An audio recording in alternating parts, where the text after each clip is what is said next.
प्रेमी से पति को गोली मारकर कराई हत्या, रुद्रपुर रामपुरा की सच्ची घटना। नमस्कार दोस्तों, मैं शिवा। अगर आप हमारे YouTube चैनल पर पहली बार आए हैं तो हमारे YouTube चैनल को सब्सक्राइब जरूर करें। चलिए वीडियो को शुरू करते हैं। झगड़ालू और चरित्रहीन निशा ने अपने स्वार्थ की खातिर पहले पति के परिवार को बिखेरा, फिर यार को पाने के लिए अपने बच्चों के भविष्य की परवाह करने के बजाय पति को ही 28 फरवरी 2021 को अपने भाई को घर आया देख निशा की खुशी का ठिकाना नहीं था। उसका भाई काफी समय बाद उसे ससुराल से लेने आया था। उस वक्त निशा और उसका पति रिंकू घर गृहस्थी में आए उतार चढ़ाव को लेकर काफी परेशान चल रहे थे, जिसके चलते उनका घर चिंता और परेशानियों से घिरा हुआ था। इस दौरान निशा ने कई बार अपने मायके जाने की सोची भी, लेकिन वह रिंकू को ऐसी स्थिति में छोड़कर जाने की हिम्मत नहीं जुटा पाई थी। रिंकू की परेशानी का कारण यह था कि सन 2017 में उसके परिवार में एक ऐसी अनहोनी हो गई थी जिसमें उसकी मां और उसके 2 भाइयों की मौत हो गई थी। उसकी मां की एक जीवन बीमा पॉलिसी थी। मां की मौत के बाद बीमा की रकम मिली तो उसके छोटे भाई विपिन ने चालाकी से सारी रकम हड़प ली। भाई के विश्वासघात से रिंकू को जबरदस्त झटका लगा था। बाद में उसका छोटा भाई विपिन उसकी जान का दुश्मन बन गया था। अपने साले दीपक के आने के बाद रिंकू ने निशा को समझा बुझाकर उसी दिन उसके साथ मायके भेज दिया। मायके पहुंचने के बाद भी निशा बार बार अपने पति को फोन करके उसकी खैरखबर लेती रही। 28 फरवरी को रात करीब 10 बजे निशा की रिंकू से फोन पर आखिरी बार बात हुई। रिंकू ने निशा को बताया था कि उसका भाई विपिन कुछ लोगों के साथ उसके पास आया था और उसने गाली गलौज की थी। उसके बाद से उसका मोबाइल बंद हो गया था। अगले दिन 1 मार्च 2021 को सुबह निशा ने फिर से रिंकू को फोन मिलाया तो उस समय भी उसका मोबाइल बंद आ रहा था। रात से लगातार रिंकू का फोन बंद आने से निशा परेशान हो उठी।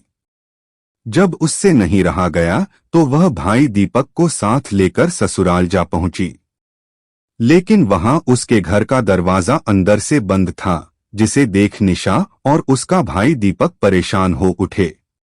उन्होंने तुरंत इस बात की जानकारी पड़ोसियों को दी, जिसके बाद कॉलोनी के कुछ लोग दीवार फांदकर घर के अंदर पहुंचे तो अंदर रिंकू की खून से लथपथ लाश पड़ी हुई थी।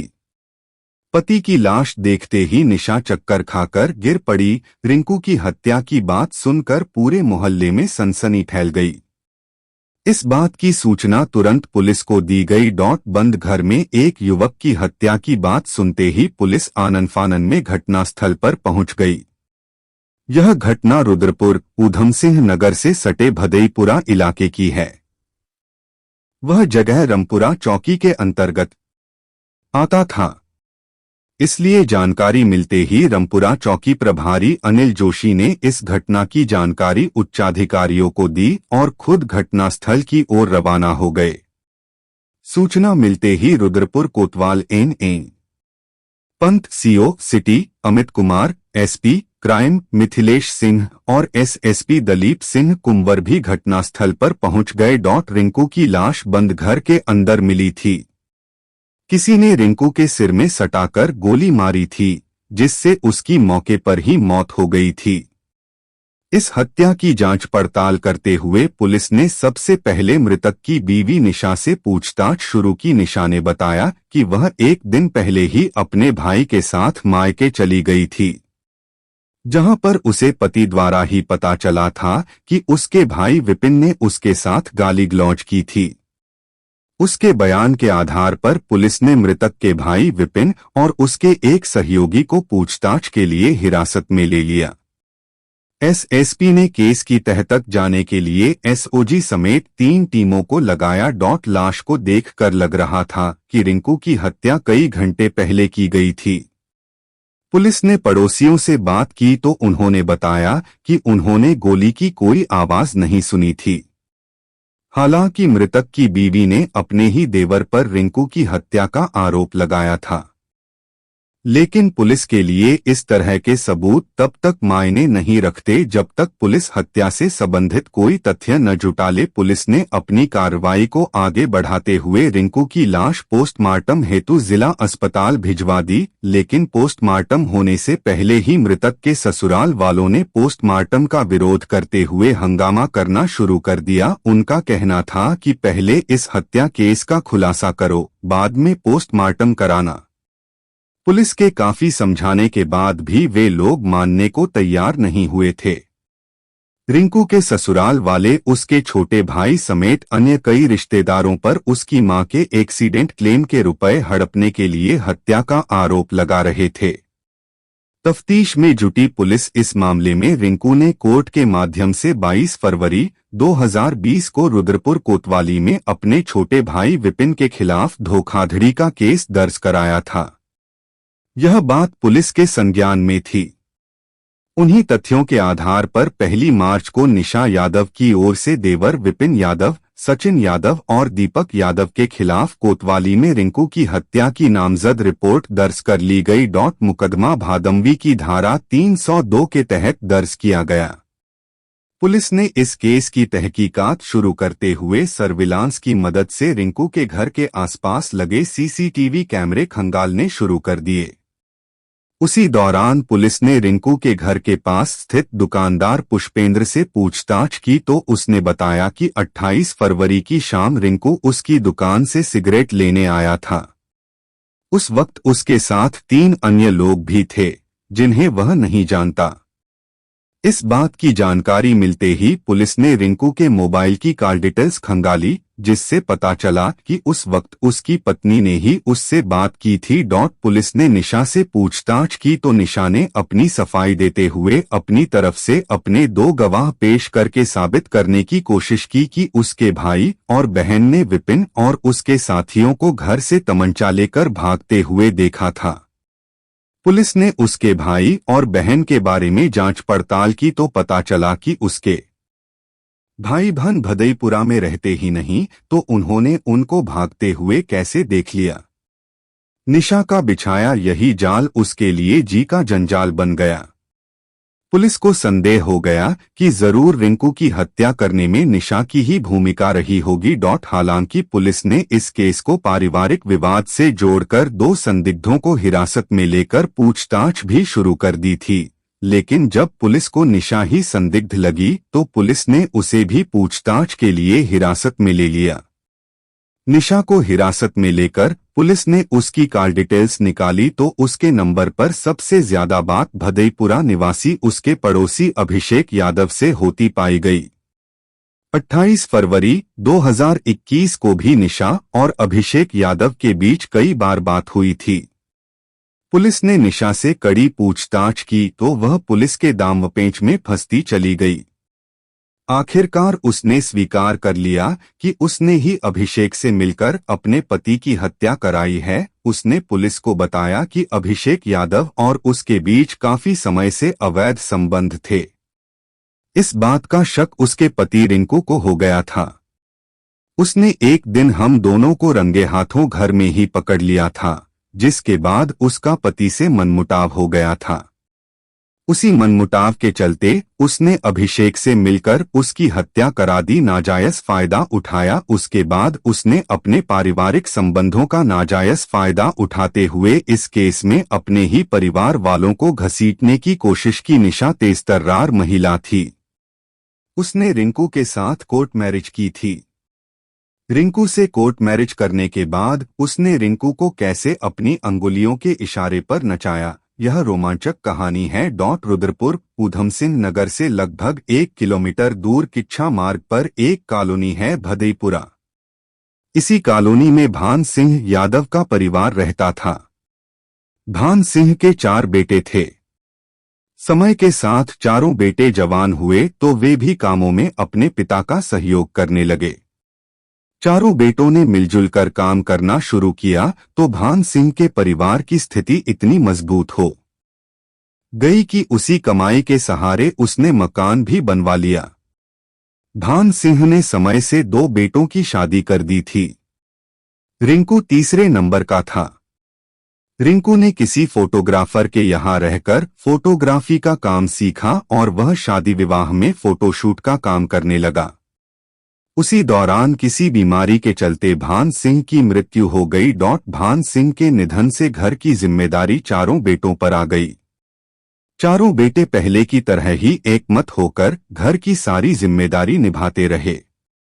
रिंकू भी शादी लायक हो गया था।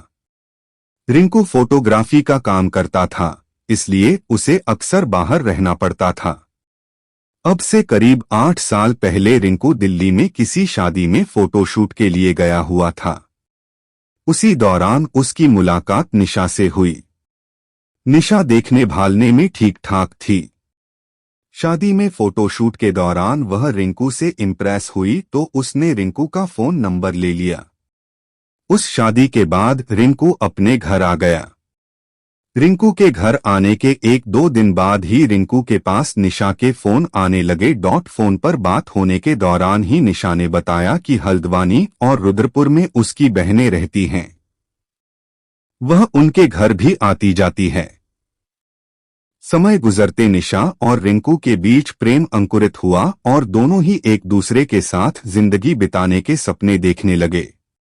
उस दौरान निशा कई बार अपनी बहन के घर आई तो उसने रिंकू को मिलने के लिए अपनी बहन के घर बुलाया। उसी दौरान रिंकू के परिवार वालों को भी पता चल गया था कि वह निशा नाम की किसी लड़की से प्यार करता है। उसके परिवार वालों ने उसे समझाने की कोशिश की कि शादी के मामले इतने आसान नहीं होते। ऐसे मौके इंसान की जिंदगी में बार बार नहीं आते। किसी की लड़की घर में लाने से पहले उसके परिवार के बारे में जानकारी जुटाना बहुत जरूरी होता है। लेकिन रिंकू अपने परिवार वालों की एक भी बात मानने को तैयार न था। वह निशा के प्यार में इस कदर पागल हो चुका था कि किसी भी कीमत पर उसे छोड़ने को तैयार न था। परिवार के इसी विरोध के चलते रिंकू ने परिवार वालों को बिना बताए निशा से कोर्ट मैरिज कर ली। निशा से शादी करके रिंकू ने शहर में ही उसे किराए का एक कमरा दिला दिया। वह भी उसी के साथ रहने लगा। जब घर वालों को उसकी हकीकत पता चली तो उन्होंने उसकी मजबूरी समझकर निशा को घर लाने को कहा। ससुराल में शुरू की कलह निशा रिंकू के घर वालों के रहमोकरम पर बहू बनकर परिवार के बीच रहने लगी। शादी के कुछ समय बाद तक निशा ठीक ठाक रही, लेकिन कुछ ही दिनों में उसका व्यवहार बदलने लगा। वह रिंकू के घर वालों के साथ गलत व्यवहार करने लगी। उसके घर वाले उसे बोझ लगने लगे, जिसके चलते वह रिंकू पर घर वालों से अलग रहने का दबाव बनाने लगी। यहाँ तक वह परिवार वालों का खाना बनाने के लिए भी तैयार नहीं थी। रिंकू का छोटा भाई विपिन उस वक्त कुंवारा था। घर में आई बहू की हालत देख उसके घर वालों ने अपने छोटे बेटे विपिन की शादी करने का फैसला कर लिया। विपिन की शादी की बात चली तो उसके योग्य एक लड़की मिल गई। विपिन की शादी उत्तर प्रदेश के बिलासपुर कस्बे से हुई। विपिन की शादी होते ही घर में दूसरी बहू आई तो घर वालों को कुछ राहत मिली। विपिन की शादी होते ही रिंकू अपनी पत्नी निशा को लेकर अलग रहने लगा। खाना पीना घर परिवार से अलग बनने लगा, लेकिन रहन सहन उसी घर में था। भाई तो भाई होते हैं, लेकिन एक ही छत के नीचे 4 बहुओं का रहना किसी मुसीबत से कम नहीं था। यही कारण था कि परिवार में आए दिन किसी न किसी बात पर मनमुटाव होता रहता था। जिस घर में कलह होने लगे तो वहां शांति के लिए कोई जगह नहीं रह जाती। वही इस परिवार में भी हुआ। सन 2017 में रिंकू की मां द्रौपदी अपने 2 बेटों भारत यादव और सुनील यादव के साथ किसी काम से बरेली गई हुई थी। वहां से घर लौटते समय उनकी बाइक किसी गाड़ी की चपेट में आ गई, जिससे उन तीनों की मौत हो गई। घर में एक साथ 3 मौतें हो जाने के कारण रिंकू को जबरदस्त झटका लगा। उसके बावजूद उसने जैसे तैसे अपने परिवार को संभालने की कोशिश की। दोनों भाइयों की विधवा बीवी और बच्चों की जिम्मेदारी भी उसी ने संभाली। लेकिन यह सब निशा को पसंद नहीं था। निशा शुरू से ही तेजतर्रार थी। पैसे से उसे कुछ ज्यादा ही प्यार था। उसी दौरान निशा को पता चला कि उसकी सास द्रौपदी का जीवन बीमा था, जिसका क्लेम उनके नॉमिनी को मिलना था। रिंकू के सभी परिवार वाले यह बात जानते थे कि अगर पैसा रिंकू के हाथ में चला गया तो उसकी बीवी सारे पैसे पर अपना कब्जा जमा लेगी। दूसरे रिंकू के घर अभिषेक यादव का बहुत आना जाना था। अभिषेक यादव आवारा युवक था, जिसका घर में आना उसके परिवार वालों को बिल्कुल पसंद नहीं था। अभिषेक का घर आना जाना रिंकू को भी खलता था, लेकिन निशा को बुरा न लगे इसलिए वह अपनी जुबान बंद रखता था। रिंकू के भाई विपिन और उसके रिश्तेदारों ने पूरी कोशिश की कि पैसा किसी भी हाल में रिंकू या उसकी बीवी के हाथ में न जाने पाए। जब यह जानकारी निशा को हुई तो उसने घर में बवाल खड़ा कर दिया। पैसे ने भाइयों में डाली फूट। अपने भाई की मजबूरी और अपनी भाभी के चरित्र और व्यवहार को देखते हुए विपिन ने LIC से मिलने वाली मां की पॉलिसी की रकम अपने खाते में ट्रांसफर करा ली। यह जानकारी निशा को हुई तो घर में तूफान आ गया। निशा ने घर में जमकर हंगामा किया। उसने रिंकू का भी जीना हराम कर दिया। वह बात बात पर उससे लड़ने झगड़ने लगी।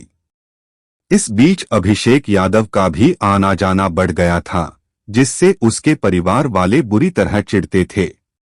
विपिन के खाते में रुपए जाने के बाद निशा उससे बुरी तरह चिढ़ने लगी थी। उसने पति रिंकू से साफ शब्दों में कह दिया कि इस घर में या तो मैं और मेरा परिवार रहेगा या फिर विपिन। रिंकू निशा की जिद से परेशान था। उसने कह दिया कि जैसा तुम चाहोगी वैसा ही होगा। इस तरह निशा ने रिंकू को अपने भाई के सामने खड़ा कराकर दोनों में मनमुटाव करा दिया। साथ ही उसके नाम मां की LIC के रुपए हड़पने का आरोप लगाकर रुद्रपुर कोतवाली में एक FIR भी दर्ज करा दी। विपिन ने अपने कुछ रिश्तेदारों के सहयोग से पुलिस से मिलकर जैसे तैसे वह मामला निपटाया। इस से विपिन को लगा कि अब उस घर में अपने भाई के साथ रहना उसकी सुरक्षा की दृष्टि से ठीक नहीं है। वह अपना घर छोड़कर अपनी ससुराल बिलासपुर में जाकर रहने लगा। तब से वह वहीं पर रह रहा था। विपिन के घर छोड़ते ही निशा के सारे बंद रास्ते खुल गए। सुबह होते ही रिंकू अपने काम पर निकल जाता।